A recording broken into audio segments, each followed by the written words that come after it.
байке иштетиңиз. Bismillah.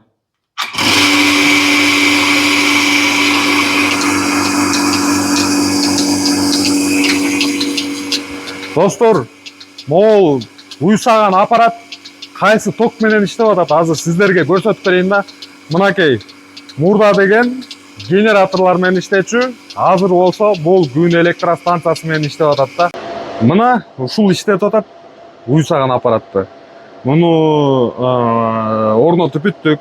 Жаңы эле тест кылдык да, мына сиздердин алдыңызда көрсөтүп бердик да. Мына жаңы эле иштеп баштады. Азыр панелдерден ушул эки аккумуляторду зарядтап атат. Булар 15 киловаттан 30 киловаттка аккумуляторлор.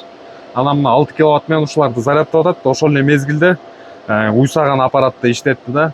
Анан насос дагы бар экен, бул жерде суу чыккан. Аны да текшерип көрдүк, аны да иштетти. Болду эми. Бул жерде генератор колдонулбайт. Мындан кийин ушул күн электростанциясы аркылуу сарай толугу менен электр жарыгы менен камсыз болот.